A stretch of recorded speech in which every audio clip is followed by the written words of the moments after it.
Olá, tudo bem? Começando mais um Contando História com Gabriel Carrara. E hoje, a conversa vai ser muito boa, pessoal. Hoje a gente está recebendo Simone Medeiros, Vantuir e Giordana, lideranças da Conversátil, Arbitragem e Mediação, referência em métodos adequados para a solução de conflitos.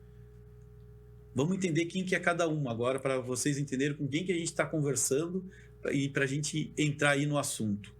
A Simone Regina Medeiros, presidente do Instituto, diretora de mediação, assistente social, mediadora judicial e privada, com mais de 30 anos de atuação, atua com a coordenação do Serviço de Mediação Familiar e é instrutora credenciada pelo CNJ e referência na formação e supervisão de mediadores. Muito bem. Muito Seja bem-vinda.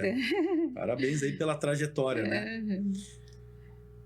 Vantuir Luiz Grave, diretor financeiro, sócio administrador, mediador, judicial, extrajudicial, com formação em gestão, política pública, mediação, atuando desde 2013 com mediação familiares, bancária, institucional e também diretor do Instituto. E Giordani, CEO e diretora jurídica do Conversátil, eu até o final decoro. É do jeito que se escreve, não tem erro. É latim. Conversátil. Advogada, especialista em mediação e arbitragem, mestre em relações internacionais, com atuação estratégica na gestão de conflitos e governança. E também é diretora administrativa do Instituto. Uhum. Sejam muito bem-vindos e parabéns aí pela trajetória, né? Você sabe que ano passado eu conversei com eu trouxe aqui uma professora, 35 anos de colégio, e ela trabalhava com crianças com autismo, né? E 30 anos na rede pública. Daí a gente começou a ler o currículo dela, né? Eu falei para ela, eu vou ter que fazer um programa só de introdução. Só do currículo. E depois a gente começa o bate-papo. Mas é porque, na verdade, a vida acadêmica ela vai te provocando, né?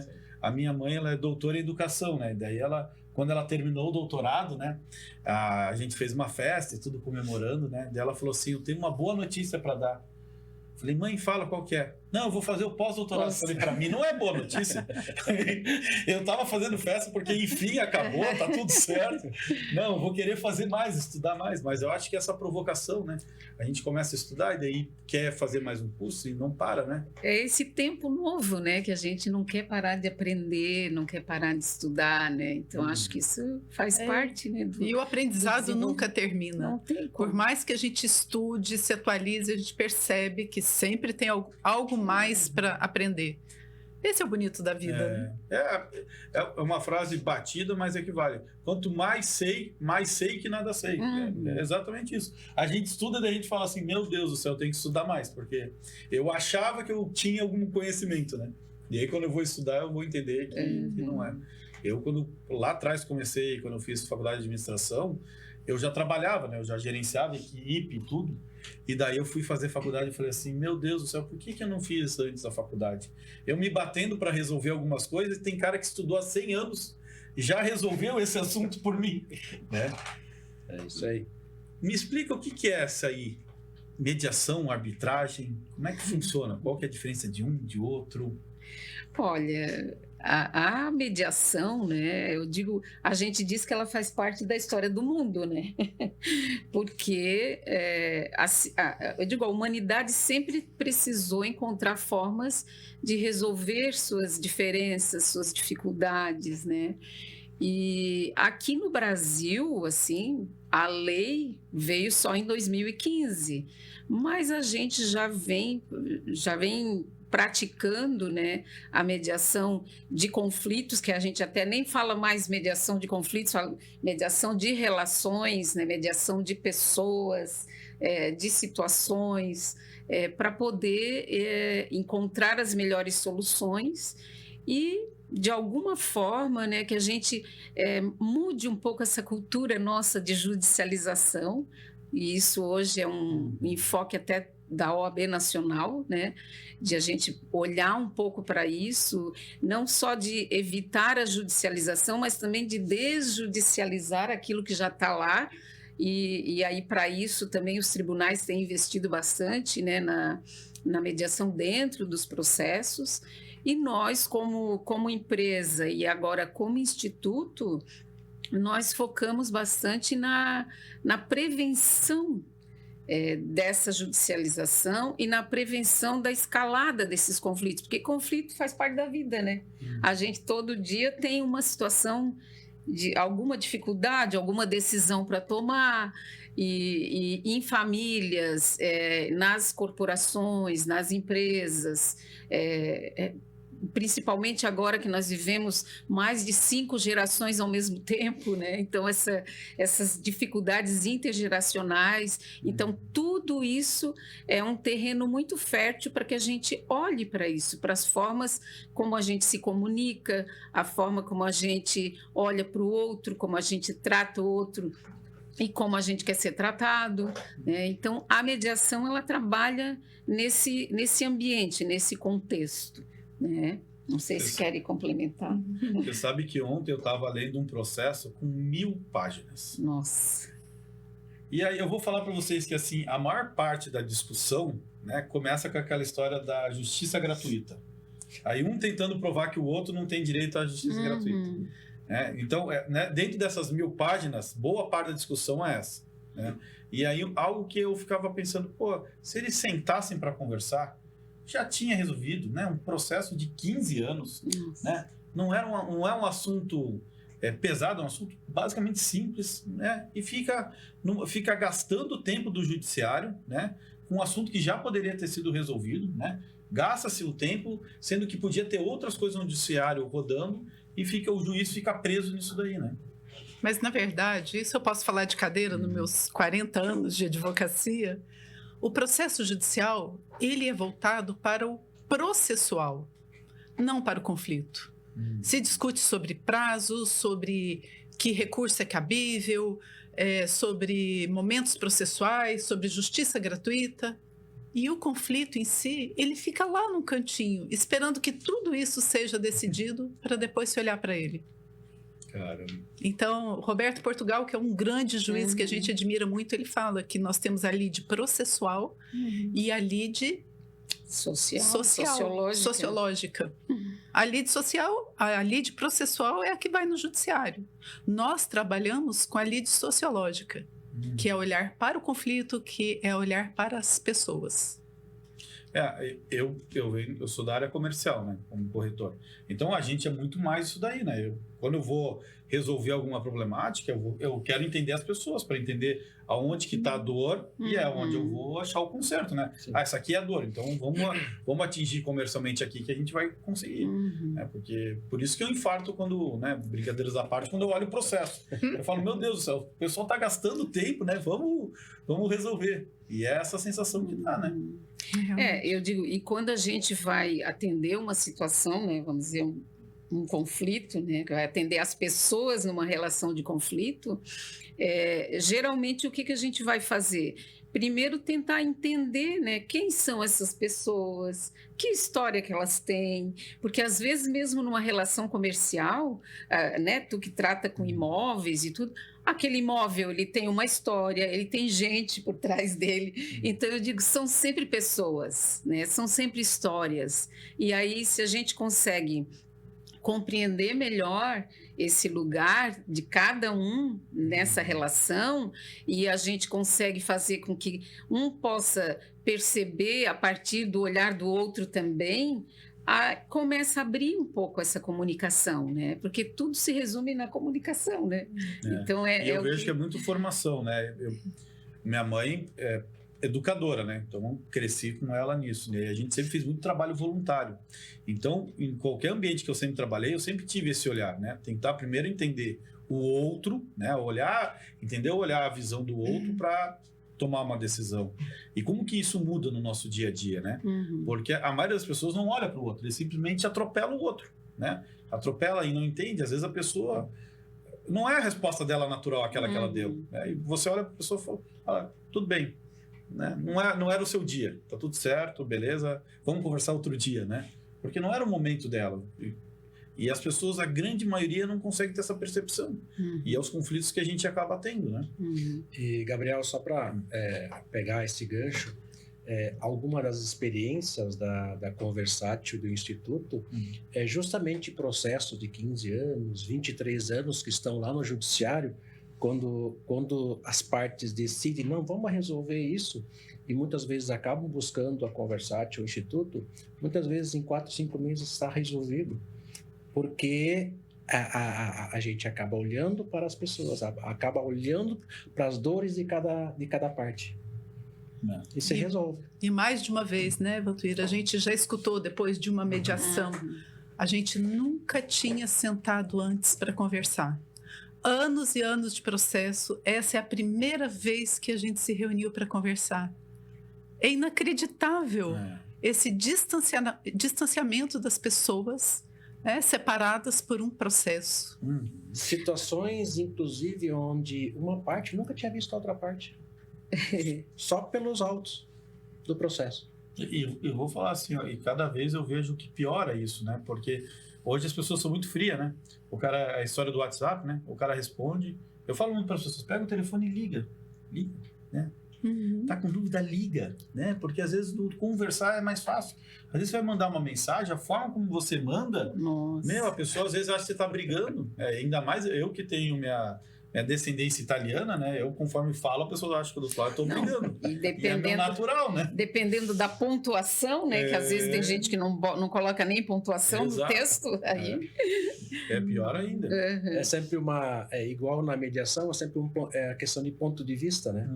E a mensagem vai depender do teu humor. Se tu recebe a mensagem, naquele momento você tá triste, você lê de um jeito. Você tá nervoso, você acaba lendo de um jeito. Ou tá feliz, você vê a mensagem nem dá bola, entendeu? Tem muita questão de ponto de vista de quem está... Tem um exercício que a gente faz nas formações, né? Que é muito interessante, né? E mesmo que a equipe, todo mundo já participou do mesmo exercício, cada vez que a gente olha, a gente coloca uma obra de arte na tela e pede para os alunos pararem e pensarem o que vejo, o que sinto e o que eu imagino daquela obra abstrata lá, né?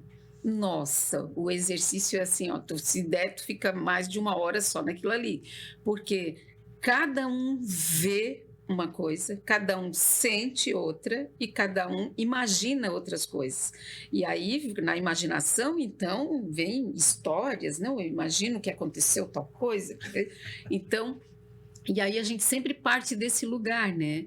Que é sempre a nossa percepção, né? É o nosso lugar, mas a gente é o outro do outro.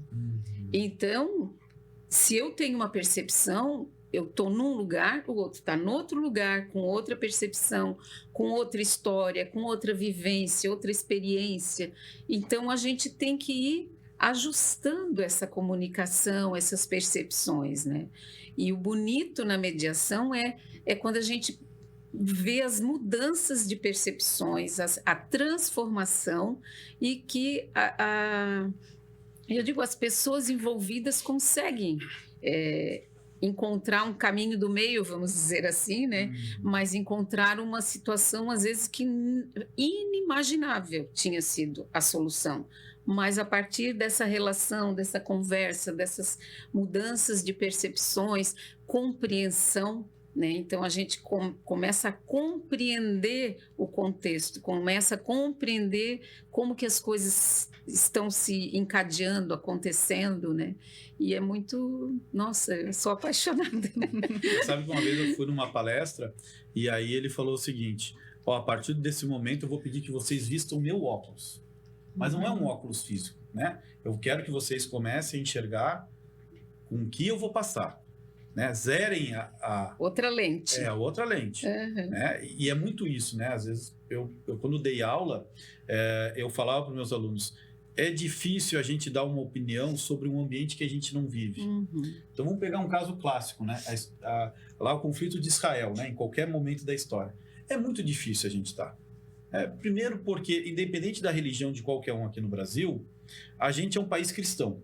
É independente, a formação é cristã. Então, mesmo que eu seja de qualquer outra religião, eu tenho aspectos do meu dia a dia que é do cristianismo. Na cultura, né? Na cultura. Então, a minha forma de ver o mundo, ela é cristã. Então, eu olhar para um mundo muçulmano, já existe um pré-conceito sobre aquilo.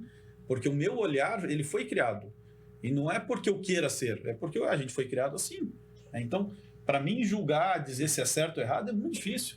Mesmo que eu viva lá, depois eu vá me mudar, eu ainda vou ter o meu resquício aqui. Então, a percepção, a gente tem que abrir, né? Dar oportunidade para abrir, para escutar. Porque se a gente for só querer julgar pelo aquilo que a gente viveu, putz, esquece. Né? Existe assim, né, uma questão que eu acho importante que tu trouxe agora, que é a questão do julgamento, né? Que é o exercício maior que nós precisamos fazer, não só como mediador, mas como pessoas humanas. Porque é muito fácil, a nossa mente é muito rápida, né? Então a gente... O julgamento, ele vem, se a gente não cuidar, ele vem muito rápido. E as pessoas, nas suas ações, elas sempre vão partir dessa experiência, dessa visão de mundo, da cultura, dos valores, né? Então, antes do julgamento, é preciso a gente compreender isso. E aí, quando a gente abre essa caixinha... as várias caixinhas, né? Então, a gente começa a compreender melhor e começa a buscar, nessa relação respeitosa entre eu e o outro, construir algo novo, né? Algo que seja bom. Eu li um livro, de vez em quando ele aparece de novo para mim. Eu falo que ele é um livro que ele chama 7 Leis Espirituais do Sucesso, de Deepak Chopra. E o primeiro exercício, eu falo que assim... Tinha que deixar esse para o último. O primeiro exercício é não julgar. Eu lembro que a primeira vez que eu li, eu morava em São Paulo. E eu entrei dentro do metrô de São Paulo. Dentro do metrô de São Paulo... Você vê de tudo, eu fechava o olho, né? Falava, não vou julgar. Eu falei, eu vou ficar com o olho fechado, porque se eu abrir, é automático. Mas é o exercício, né? E pode parecer brincadeira, eu sempre falo para as pessoas, cara, faz exercício, fica o dia inteiro sem não julgar. Né? Para a gente entender o quanto que a gente julga automático, né? Que a gente nem percebe. E aí quando a gente põe, a gente fala, cara... É quase instintivo, né? É por isso que a gente trabalha a comunicação consciente, né? Então, assim, se a gente presta atenção nos nossos pensamentos, nos nossos sentimentos, a gente também está aberto para prestar atenção em como que o outro está manifestando as suas ideias, as suas preocupações, as suas inquietações, né?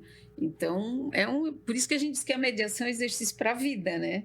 É uma cultura de vida mesmo, né? É uma maneira de viver. De estar no mundo, né? Porque, na verdade, a gente sempre está mediando a todo momento. Né? A todo momento você tem que estar mediando o conflito. Até com a gente mesmo, né? Sim, eu acho que eu ia falar que é o que eu acho que é o mais difícil. Eu estava antes falando aqui com o pessoal, eu tenho muito isso. Às vezes, quando eu vou tomar alguma decisão mais forte, eu falo que eu deixo ela amadurecer dentro de mim. E deixo ela me provocar, né? Pro lado bom, pro lado ruim. Deixo esse conflito vir ficar. Eu falo, você tem que me convencer que realmente o assunto é bom. Que fica esse conflito. Eu deixo o conflito vir.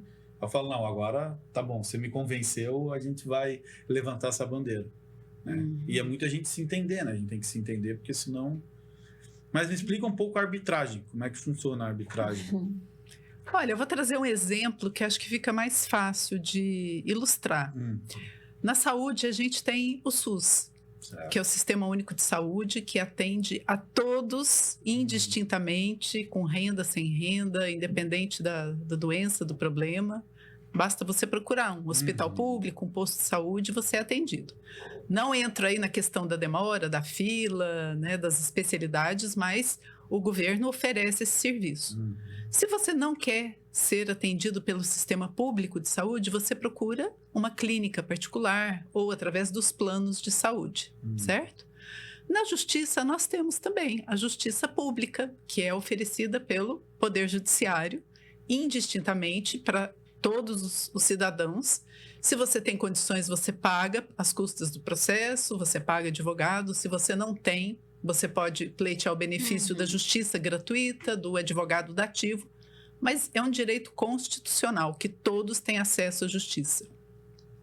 Aquele que não deseja se utilizar desse serviço público, ele pode se utilizar dos serviços privados de justiça, como, por exemplo, a mediação ou a arbitragem. Então, a arbitragem é um processo muito semelhante ao do judiciário, porém, ele é prestado de forma privada, ele é sempre pago.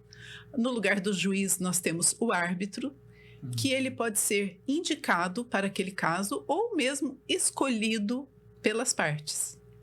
E o árbitro, ele, no final, produz uma sentença com o mesmo valor, com a mesma segurança jurídica que a sentença do juiz estatal. A diferença é que a sentença que o juiz profere, ela é passível de recurso. Eu posso recorrer 1, 2, 3, muitas vezes. A sentença do árbitro, ela é definitiva. Ela não cabe recurso. E por que que não cabe recurso? Porque a decisão de se utilizar da arbitragem, de escolher ou de aceitar um determinado árbitro, é das partes. Então, elas se responsabilizam por essa decisão de adotar a arbitragem e de delegar a um terceiro a solução do conflito por elas. Quando não acontece uma conciliação dentro da arbitragem, porque a lei também prevê que, antes de iniciar o procedimento, na primeira oportunidade, o árbitro deve tentar conciliar as partes. E isso acontece com muita frequência. Eu vou dar um exemplo, né? Na corretagem é passível disso, né? Vamos pegar contrato de aluguel, que eu acho que é o mais, né? Eu destino para que o contrato de aluguel, para que se tiver, em vez de eu colocar lá o foro, né? Aí, ao invés de eu colocar Isso o foro, eu escolho que seja no privado para ser resolvido esse conflito. Isso mesmo. É isso, né? Você põe uma cláusula elegendo a arbitragem, a mediação ou ambos. Vamos tentar primeiro a mediação, se não surtir efeito, nós vamos para a arbitragem. E nessa mesma cláusula, você já indica A Câmara, o órgão que vai administrar o procedimento, né? No caso, a Conversátil é uma dessas câmaras que oferece esses serviços de mediação e de arbitragem. E assim, interessante, Jordânia, a gente lembrar que nos casos de locação, de despejo, né, nós atendemos muitos casos na arbitragem, né? Nós não, porque eu não sou árbitra, eu digo. A Conversátil. A Conversátil, né? Mas o interessante é que mais de 90%, eu acho, sempre houve acordo na arbitragem. A média nacional de acordos é de 80%. Isso é uma média nacional, de acordos na arbitragem. Acordo na arbitragem, né? E nós temos o privilégio, eu digo também, de ter árbitros com a formação também em mediação, né? Então, na hora de conduzir uma composição, uma conciliação, ajustar, né, essa comunicação, interesses, são árbitros que já vão com esse viés de conseguir compor, né? Então, isso é muito interessante para quem usa o serviço, né? Porque a rapidez, né, a fluidez com que as coisas se resolvem, né? Então, a gente tem aí na lei, eu acho que 6 meses a primeira previsão, né? A lei da arbitragem diz que quando as partes não estipulam um prazo diferente, o prazo de conclusão do processo é 6 meses. Ou seja, quando você entra com o processo, você sabe que vai ter uma data para terminar. Na prática, acontece esses processos menos complexos em 3, 4 meses, com acordo ou com sentença. E uma coisa muito importante, tanto na arbitragem quanto na mediação, é o sigilo. Hoje, se você consulta teu nome lá no site do Tribunal de Justiça, né, você acha todos os teus processos, você consegue acesso a todos os dados da demanda.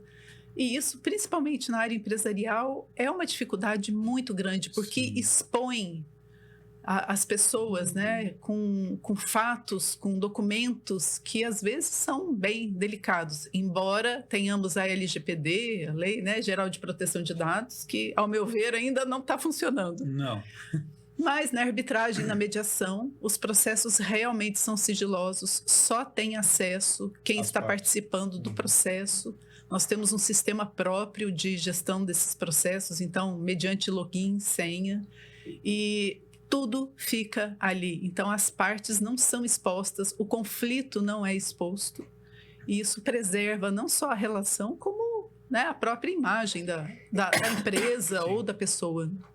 Eu gosto de dizer assim que quem usa a cláusula, como tu deu o exemplo, né, substitui a cláusula lá por uma cláusula de mediação e arbitragem, está dizendo para o seu cliente, olha, a gente fez todos os combinados no nosso contrato, alinhamos todas as necessidades, preocupações que possam surgir, mas se der algum problema ainda, nós vamos conversar, né? Então, tu estás dizendo para o teu cliente que vocês vão ter essa oportunidade de sentar, de conversar, de alinhar, né?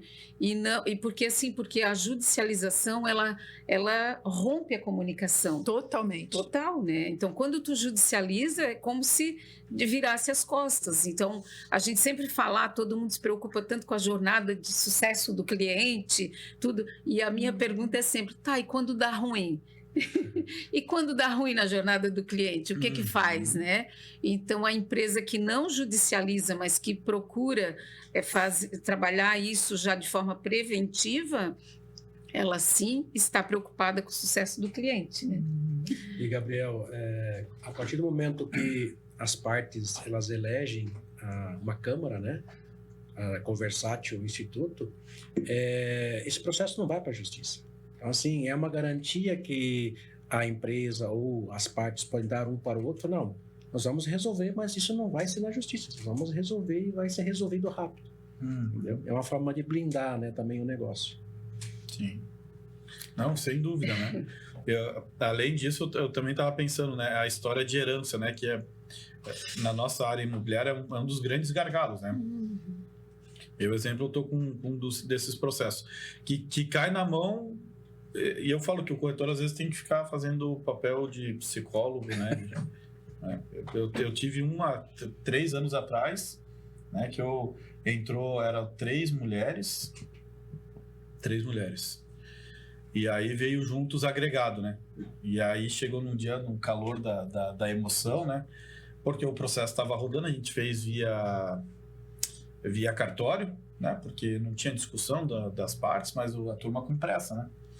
E não funcionando da forma que era. Daí eu falei, olha, se alguém tem dúvida e que seja a parte que esteja envolvida, pode continuar na sala. O restante, por favor, sai, porque senão eu vou ficar louco daqui a pouco, né? Porque daí não, que o meu tio fez e demorou tanto menos tempo, né? Tá. Bem assim. E além de pegar algumas histórias assim bem fortes assim. Na área de sucessão, né, a mediação cabe perfeitamente, porque eu digo, quando surgem os descontentamentos, as discussões do por que sim, por que não, né?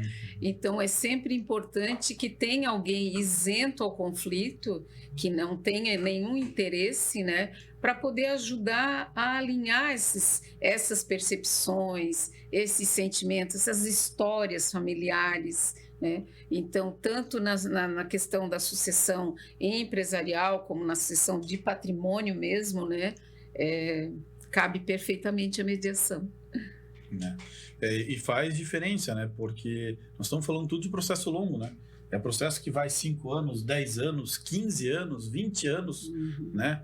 Discutindo algo que, se tivesse sentado na mesa, tinha se resolvido, vidas tinham se passado, né?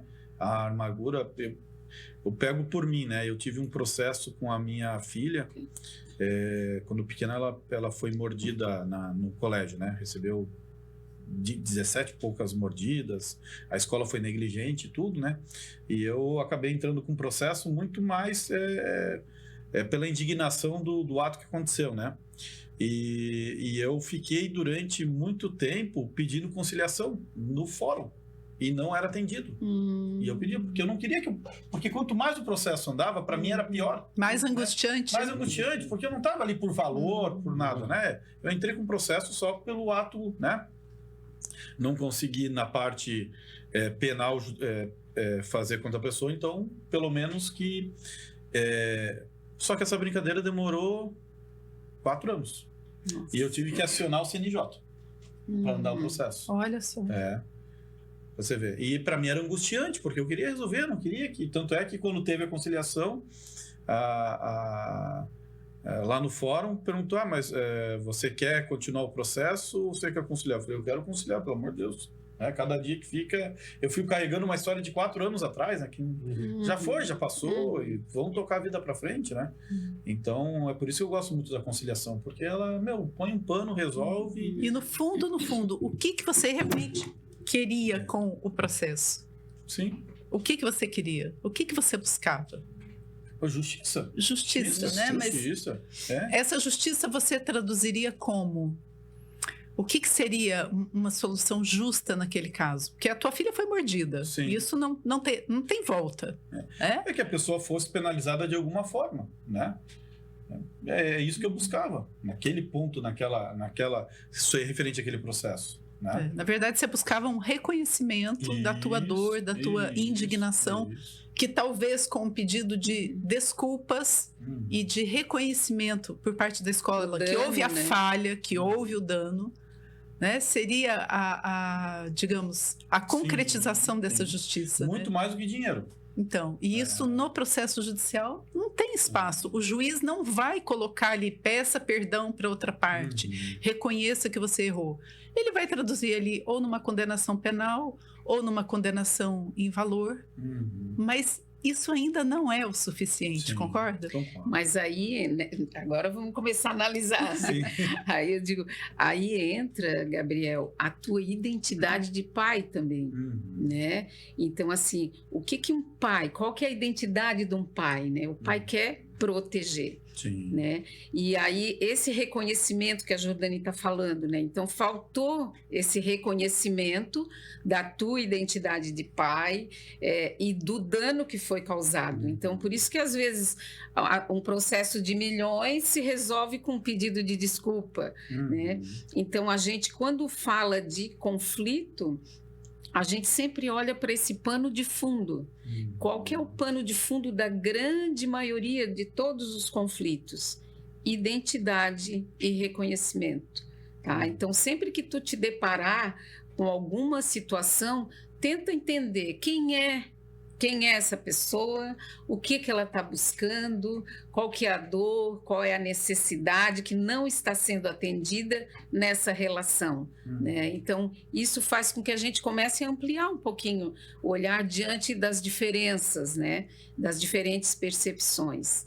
Tá? Então, isso aí eu digo na maioria dos conflitos a gente percebe. Até mesmo um móvel. A pessoa vai comprar um móvel. Vou comprar um guarda-roupa, vou comprar um armário. Alguém olha e diz, mas é só um armário.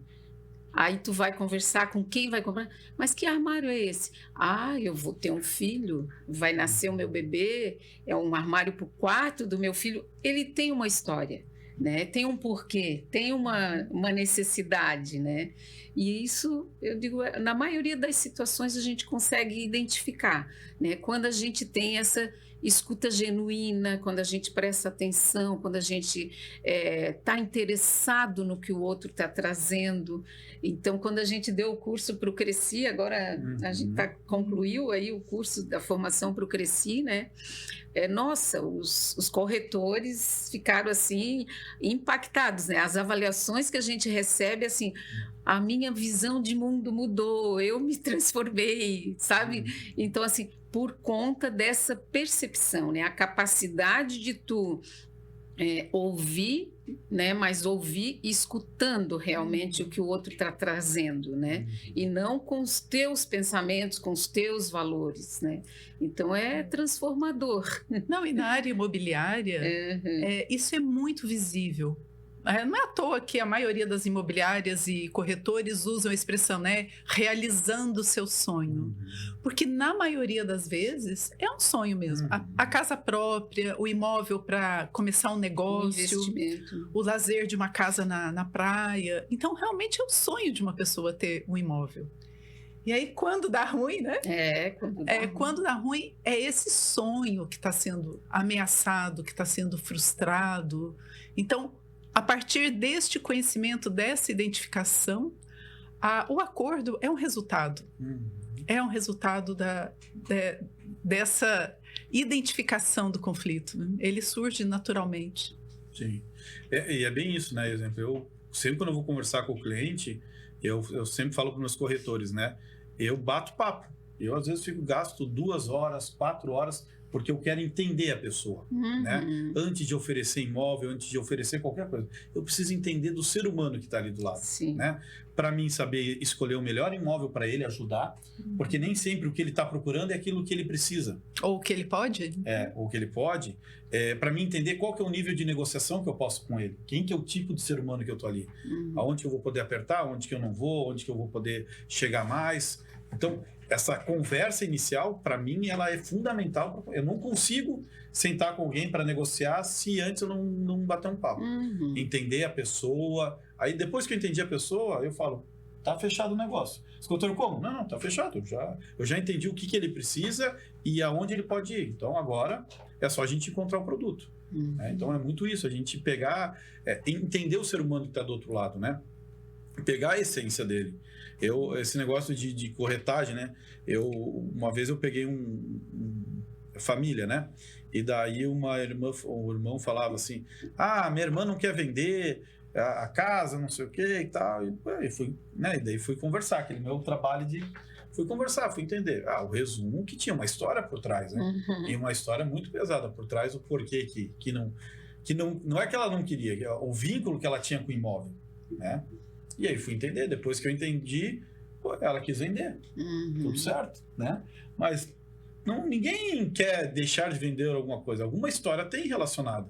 Eu tenho uma senhorinha já falecida, essa história dá pra contar que é legal. Aqui na rua...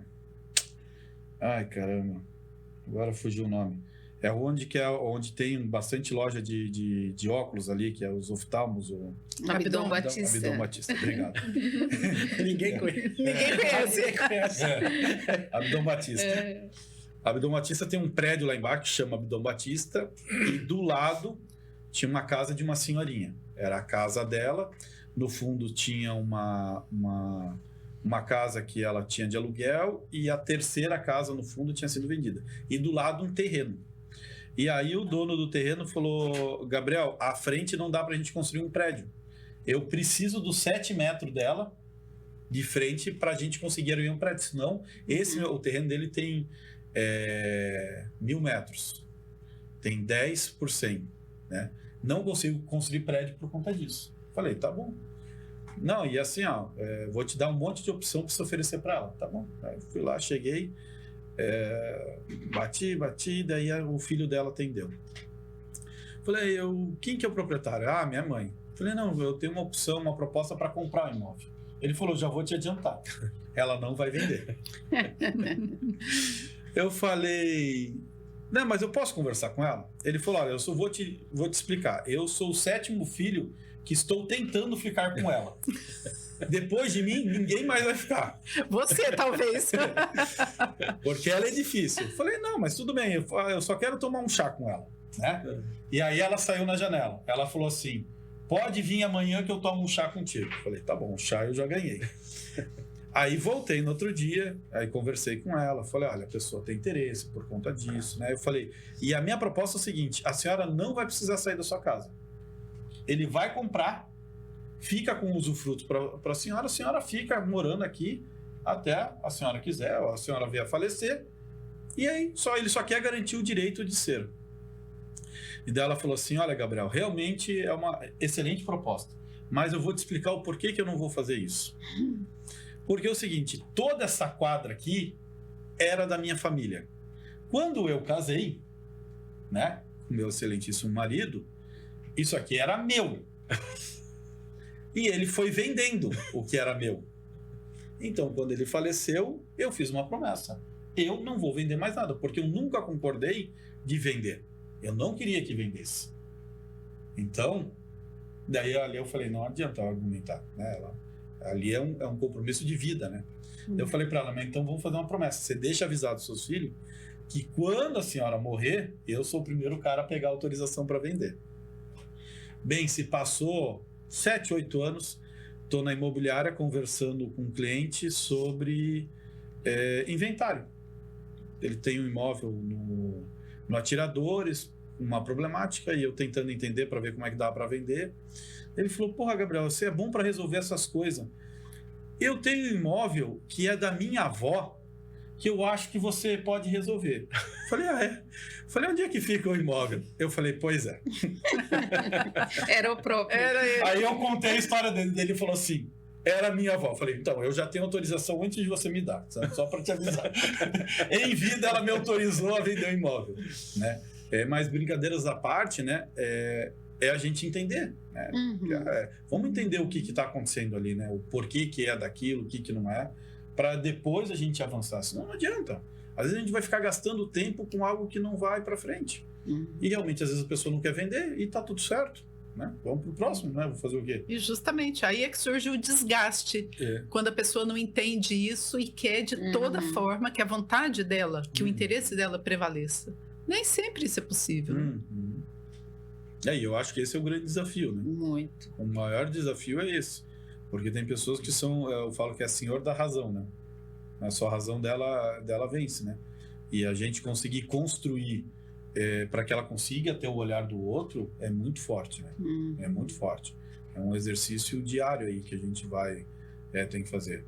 E eu trabalho ali junto do Cresci, vocês não têm ideia de como que vai surtir efeito isso daí. Porque a gente vem com uma demanda muito grande de processos, né? Parados lá, que não andam, né? Eu tô no Cresci, estou indo para 5 anos de Cresci. E eu não tinha ideia, assim, quando a gente entrou para fazer turma julgadora, para mim, teoricamente, normal, né? Porque como a minha vida toda eu já administro conflito, tá tudo certo, né?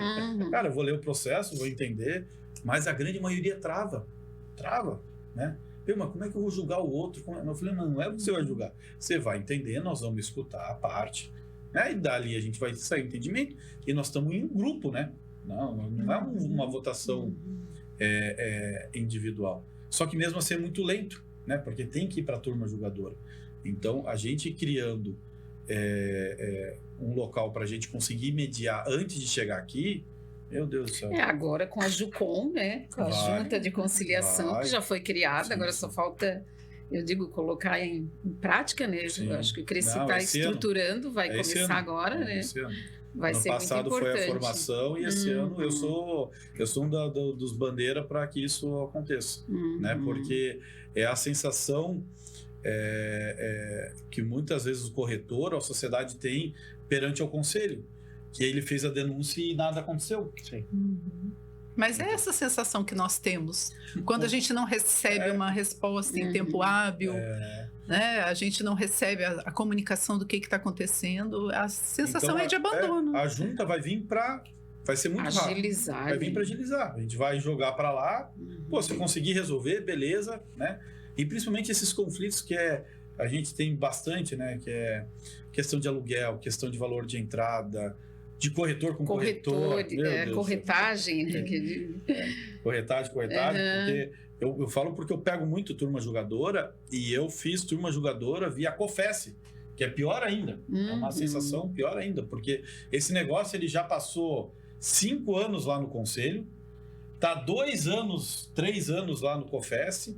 Então, quando eu vou julgar, isso daí já mais do que prescreveu a história, já foi resolvido entre as partes lá. Então, ou esqueceram até, né, daquilo ali. Então, você está julgando um negócio morto, né? É horrível a sensação, é horrível. Eu olhava para aquilo e falo: meu, que sensação de incapacidade. Eu estou julgando um negócio que não tem valia, né?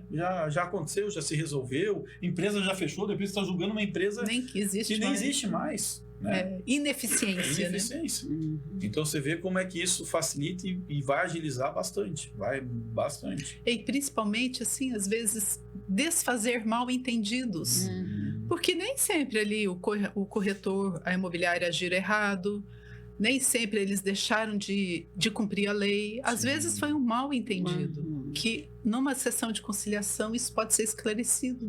E evitar esse longo processo, para chegar no fim e falar: olha, não foi errado. Eu peguei 2 casos assim, para mim emblemáticos, né? Um mais simples, que era uma imobiliária que recebeu uma anotação no Cresci.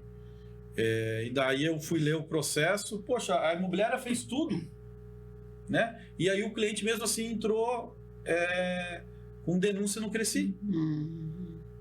E daí, na primeira instância lá no Cresci, quando foi feito, o pessoal teve entendimento que tinha que fazer uma anotação. Eu falei, meu, o histórico, peguei o histórico da imobiliária, não tem nada.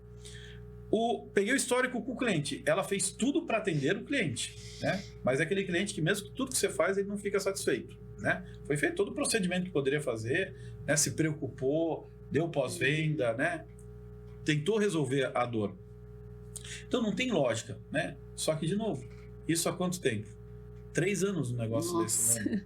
Você vê? Sabe que isso acontece muito na advocacia. Os clientes vão até o AB reclamar da demora dos processos. E para muitos, a demora do processo é porque o advogado não faz nada. Então, havia uma época em que as pessoas iam até lá na OAB e de imediato eles abriam lá o termo, já faziam o início da representação.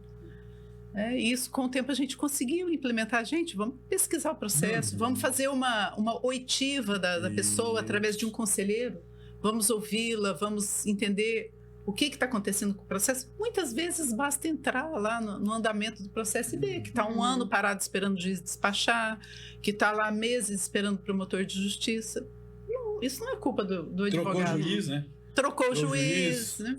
Enfim. Recesso, né? Então, essa mentalidade é que precisa ser implementada, né? Em todos os cantos. Vamos conversar, vamos entender melhor a situação para depois ver se é caso realmente de um processo. Né? E assim, o que a Jucom vai ajudar bastante? Porque a nossa turma julgadora, nós temos pouco tempo para julgar. Então, às vezes, quando eu paro para escutar a parte, eu deixo de julgar um monte de outros processos. Então, a Jucom vai ou escutar a parte aqui, e aqui realmente é processual, vou julgar. Isso aqui realmente é... Eu vou dar um exemplo clássico que eu peguei logo no primeiro. Era um corretor de Balneário Camboriú que ele administrava imóveis para uma pessoa que morava fora do Brasil. E aí chegou num certo momento que o cara desconfiou que o cara estava tirando, o corretor estava usurpando do dinheiro dele. E aí entrou com denúncia, né? Pedindo ressarcimento, tudo. E aí a gente foi escutar ele. E aí, escutando ele, apresentando, cara, a gente viu que, pelo contrário, se tinha alguém usurpando, era o cara lá de fora, porque o cara era corretor, eletricista, resolvia tudo. E não recebia. Eu falei, peraí, você tem que entrar com uma ação trabalhista no cara, porque você está trabalhando de graça pro cara. A corretagem de administração é uma coisa. A administração não dá motivação para você ir lá consertar cano. Você vai falar pro cara, tem um cano, né? Eu vou chamar um encanador. Se você quiser, eu tenho esse, mas se você quiser, pode contratar outro, né? E eu, como administrador, administro isso daí, mas não sou eu o encanador. E aí o conflito estava chegando nisso, né? E o cara ia perder a credencial. Perder a credencial por conta disso. Se a gente não escuta, só lê o processo frio, pelo processo frio, o cara ia ser condenado. Então, uma junta, ela consegue trazer esse âmbito, né? Eu queria que vocês falassem um pouquinho do Instituto para mim. Bom, para falar um pouco do Instituto, eu preciso falar da Conversátil e preciso falar do pai da Jordane, que é o Damiano Fleining, que a ideia e o sonho é dele, né? Nós somos apenas ferramentas, né? Somos os pauzinhos ali que também sonhadores, né? Criou-se uma câmara para resolver conflitos, mas a ideia inicial era realmente mudar o mundo. Só. Esse sonho sempre foi, eu lembro como se fosse ontem, o primeiro planejamento estratégico nosso, nós sentamos o que nós queremos fazer. Um olhou para a cara do outro, nós queremos mudar o mundo, ok? E aí se criou a Conversátil, né? Com enfoque de empresa, né? E no decorrer a gente já estava no embrião a questão do Instituto, só que nós não tínhamos pernas e braços para sustentar tanto a Conversátil como o Instituto. E o Instituto atualmente já fez 2 anos, né? E a ideia do Instituto é justamente nós atuarmos com com os adolescentes e com idosos, né? Atuar com nós temos uma frente que é a mediação escolar, né? Com projetos dentro da escola para crianças, né? Para levar, não, a gente fala para crianças, mas não é só para as crianças, é justamente nós levamos para as crianças as metodologias da mediação, mas também são inseridos professores, né? Os administradores daquela escola, né? E enfim, a comunidade também acaba participando, né, para fazer e atuar nesse projeto.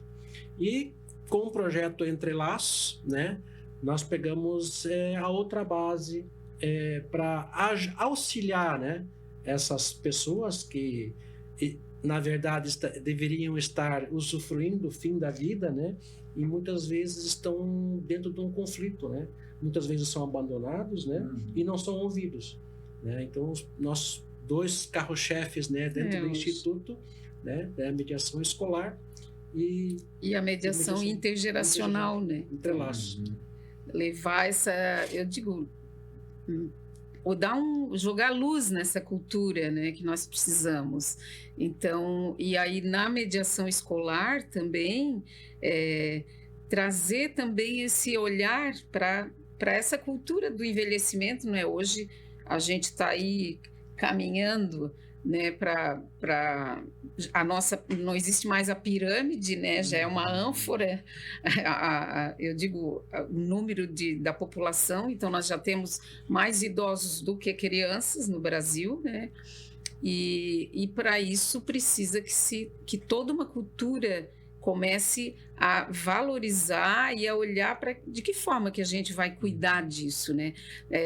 Na mobilidade urbana, no mercado imobiliário, né? Então já está se pensando, né, nos condomínios onde tenha tudo adaptado, espaço de convivência.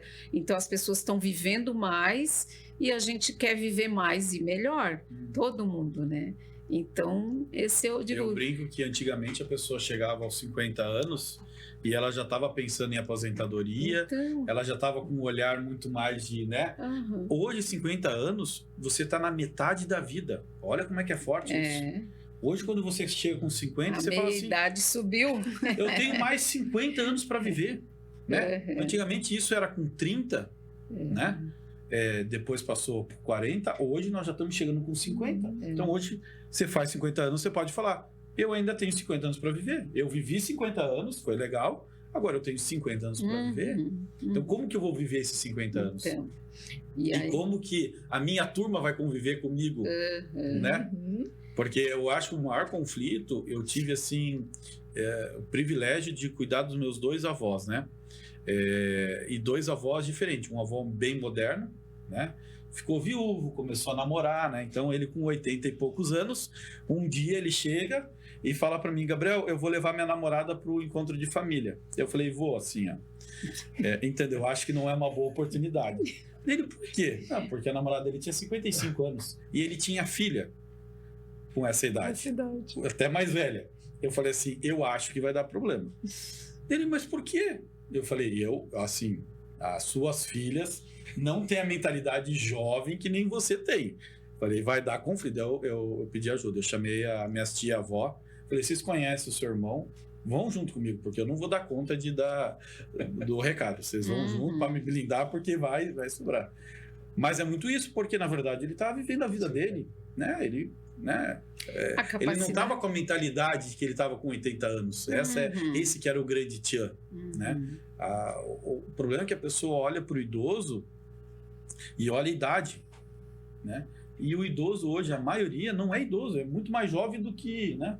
Eu brinco, meu pai tem 75 anos, tem mais saúde do que eu. É a mentalidade. É a mentalidade. Eu digo, então, essa é a ideia do Instituto, né? Combater o idadismo, né? Essa coisa de rotular, né? Tudo. Então, assim, eu vou fazer 65, né? Então, já estou aposentada, vamos dizer, já me aposentei no judiciário há 9 anos, né? Mas me fiz a mesma pergunta que tu está fazendo. Tá, Eu tenho um avô que morreu com 100 anos, uma avó que morreu com 102, e eu pensava assim, tá, e o que eu vou fazer nos próximos 50 anos, né? Então, algumas pessoas dizem, mas tu continua trabalhando, continua dando curso, continua...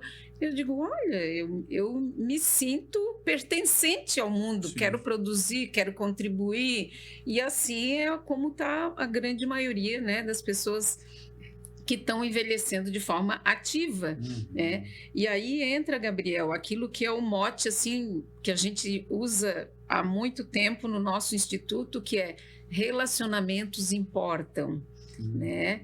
Então, como é que tu tá cuidando do teu capital social, né? Como é que tu tá cuidando das tuas relações, das pessoas com quem tu convive, daquelas pessoas que são importantes para ti? Quem que tu pode chamar às 2 da manhã?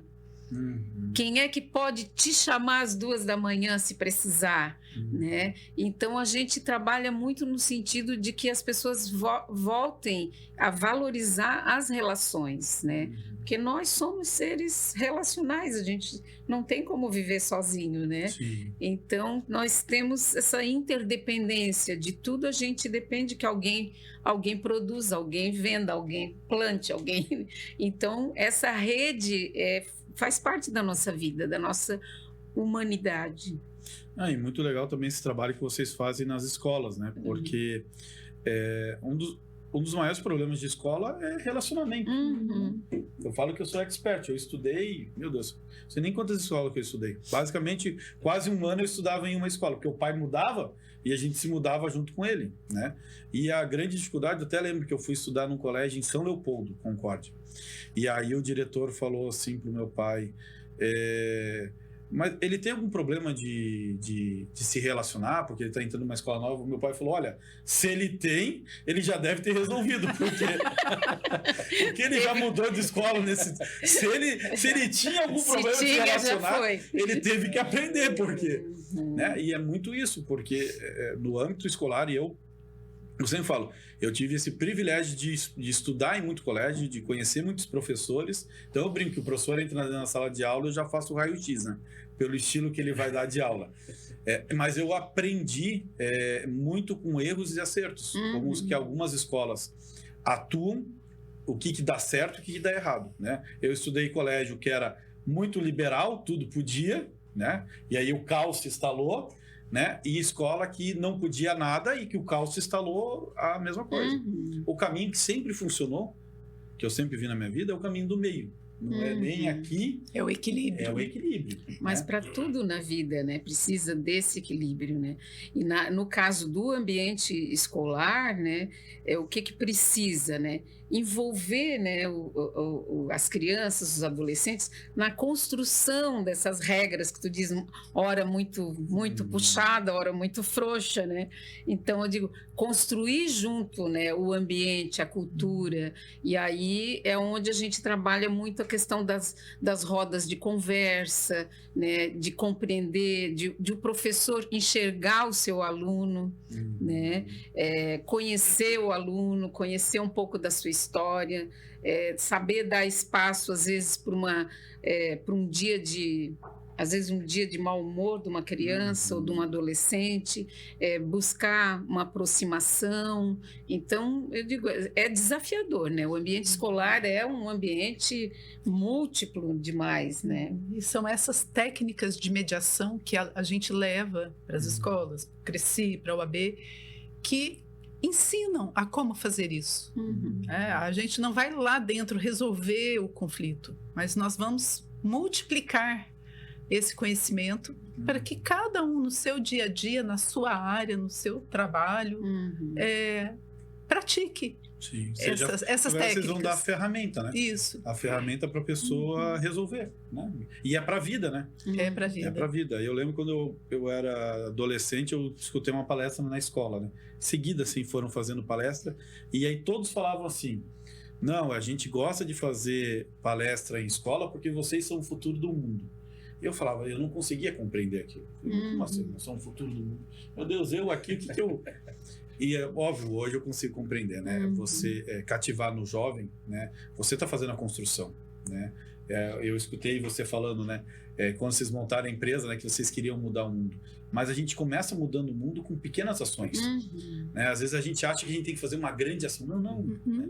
Eu, em sala de aula, eu falava pro pessoal, comece varrendo a frente da sua casa. Você já vai estar fazendo algo bom, o básico. Né? Começa no quintal. Começa varrendo, daqui a pouco você vai estar ajudando o pessoal da sua quadra, daqui a pouco o pessoal do bairro, daqui a pouco o município. Assim, tem que começar. Né? Se a gente não começar, não der o primeiro passo, a gente não vai mudar. Né? A transformação do mundo começa com o primeiro passo. Né? A gente fala sempre, né, na cultura da paz, mas a gente precisa olhar que a paz começa em cada um. Né? Então, assim, a paz começa em cada um de nós. Nós carregamos essa paz, né? Então, na forma que a gente vê, se relaciona, se posiciona, né? É dessa forma que a gente vai encontrando. E aí, como diz, a paz primeiro na minha casa, no meu condomínio, no meu bairro. Praticar a paz. É viver a paz, né? Viver isso de forma, né? Coletiva também, né? É sempre individual e coletivo, né? Sim. Mas o primeiro passo é a gente encontrar a própria paz. Sim. A pessoa que não tem paz não consegue transmitir paz. Vai transmitir como, né? Não tem.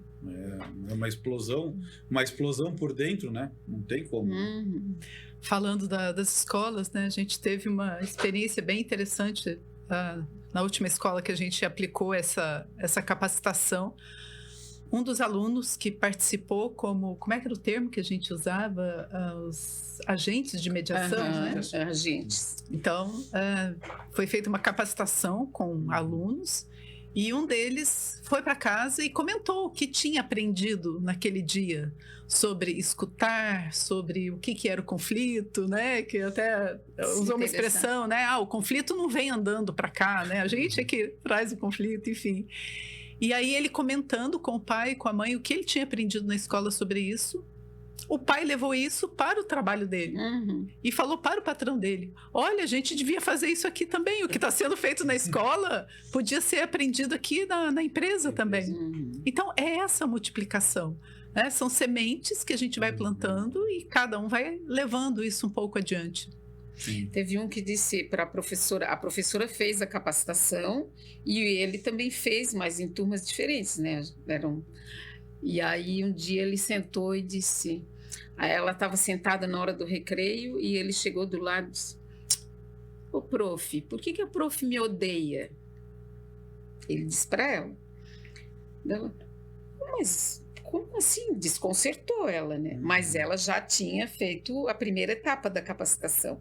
Isso ela contou no segundo final de semana lá do encontro, né? Aí ela disse, não, mas olha, não é bem assim, E começou. Aí chegou, aí ela disse que parou e pensou, meu Deus, mas eu sempre só reclamo dele, brigo que ele não traz a tarefa, digo que ele está incomodando. Chama os pais, ela mesma fez essa avaliação, né? E aí ela disse que começou a passar na carteira e disse, vai meu amor, tu tens capacidade, você sabe, eu sei que tu sabe, eu sei que tu vai conseguir, e não sei.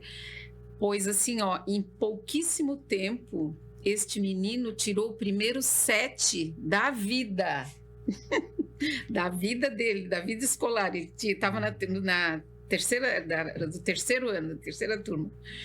Então, assim, é uma mudança de olhar, né? De olhar para si e para o outro. Então, é transformador, né? E o nosso sonho com o Instituto é poder levar, né, essa cultura não só para as escolas, mas para as corporações, para as empresas, eu digo para os profissionais que lidam com gente, né? Com quem lida com o ser humano. Então, a forma como a gente acolhe as pessoas, a forma como a gente escuta, se relaciona, tudo isso pode ser transformado. E aí sim a gente transforma o mundo, né? Se não o mundo todo, mas o nosso mundo. O mundo de Joinville, que já é muito bom, né? Não, eu sempre falo, quando estava em sala de aula, quando eu dou palestra, eu sempre falo, se eu conseguir atingir uma pessoa, eu estou feliz. Né? Porque o efeito, eu sei que vai ter o efeito multiplicador. Né? Eu falo, é colocar gotinha lá, né? Eu falo assim, eu dei bastante tempo para aula, para formação de vigilante, né? E é um público muito heterogêneo, porque eu tenho cara de 21 anos, como eu tenho cara de 60, né? E aí eu tenho o cara com trauma, eu tenho um cara com conhecimento do ensino fundamental, e eu tenho um cara, às vezes, com pós-graduação dentro do mesmo ambiente, tudo junto, e eu tenho que equalizar para conseguir dar aula e falar com todos ao mesmo tempo. Né? Então, o universo para mim trabalhar era a primeira coisa, eu ia conhecer as pessoas. Eu não começava a aula, eu literalmente fazia assim, um por um, nome, né? Para me conhecer. Eu gastava, muita gente pensava, por que você está gastando? Porque eu precisava conhecer com quem que eu estava falando, porque senão eu não conseguia dar aula. Como é que eu vou dar aula sem eu saber com quem que eu estou falando? A mesma coisa os síndicos, né? A gente já deu várias vezes curso para síndicos, né? E assim, pensa um síndico de um condomínio, a diversidade de cultura que ele tem ali naquele condomínio, de idade, de pessoas diferentes, né? E precisa ter esse jeito de se comunicar de forma a tanto ser escutado, ser ouvido também, mas também especialmente de ouvir, né, de compreender, de buscar equalizar todas essas diferenças que estão ali, né? Sem dúvida, meu Deus, sim. Tem que tirar o chapéu. Sim. Não, tem que tirar o chapéu.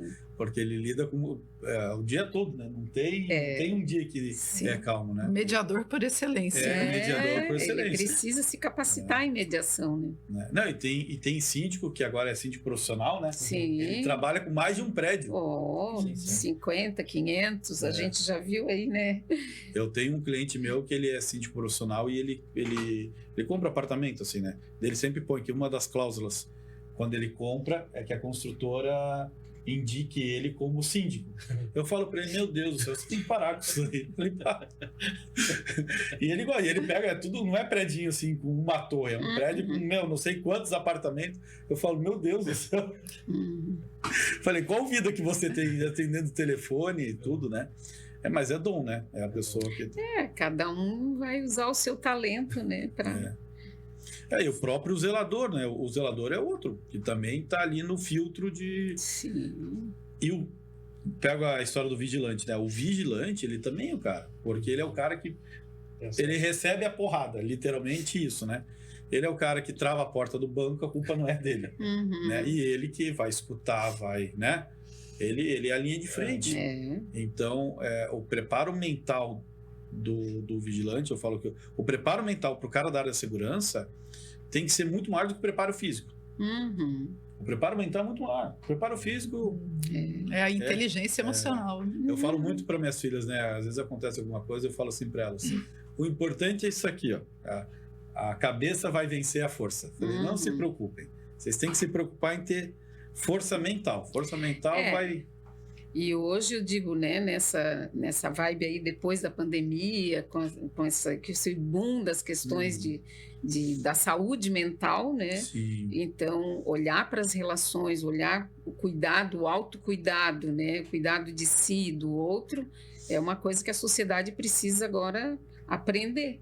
Né? Ontem eu falei com um cliente, um jovem cliente, dono de indústria, e aí a gente tinha marcado reunião presencial, e daí ele falou, não, eu não tô indo pro escritório, tô com plano de saúde.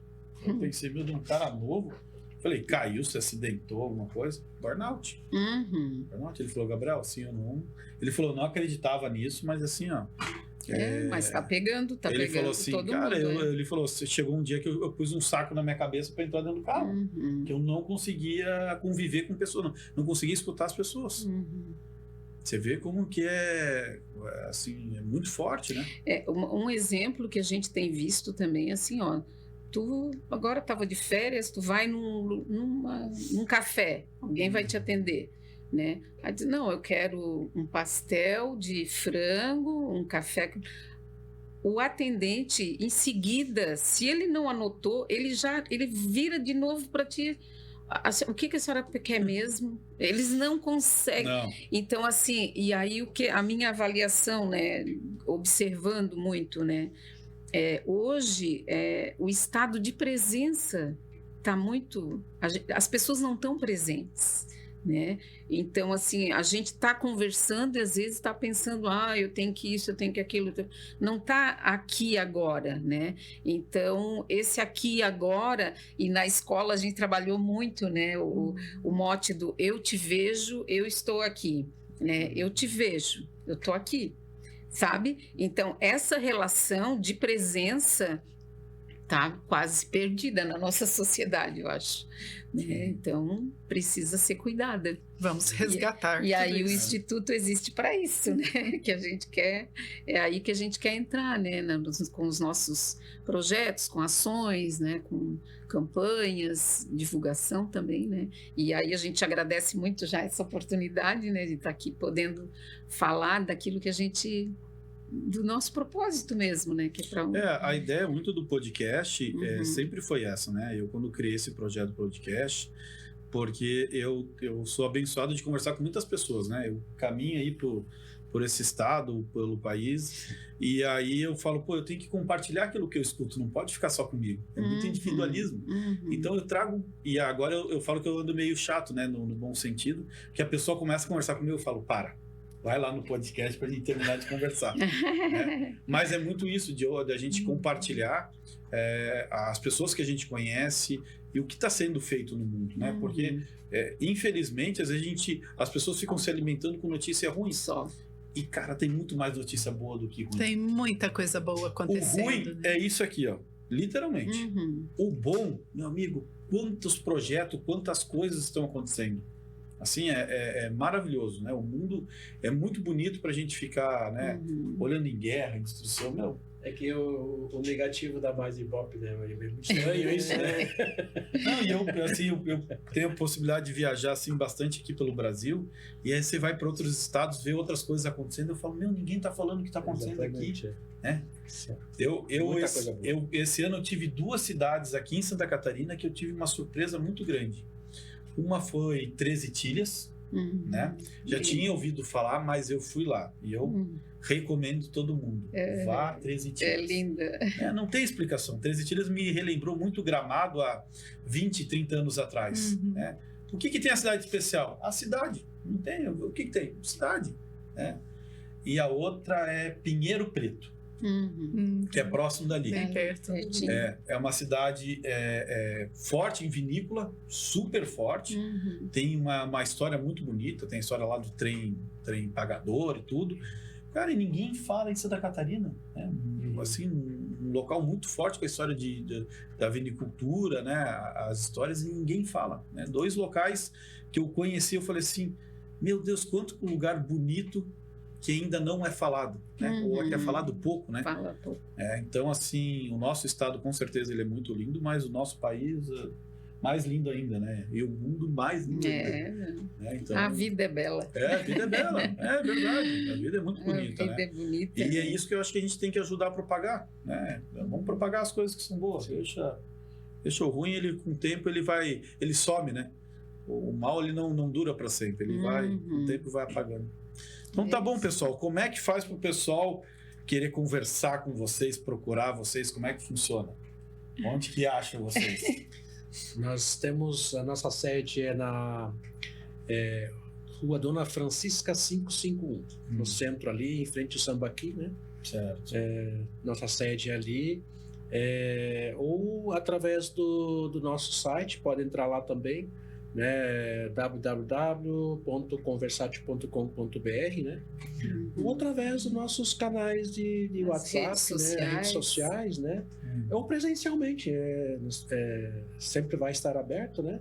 De segunda a sexta, a pessoa pode ir lá, mas hoje, como tudo é virtual, né? Basta acessar a rede social, basta acessar o próprio nosso site, lá tem o canal, inclusive para enviar o caso. Até para enviar o caso pelo site. Pelo site, né?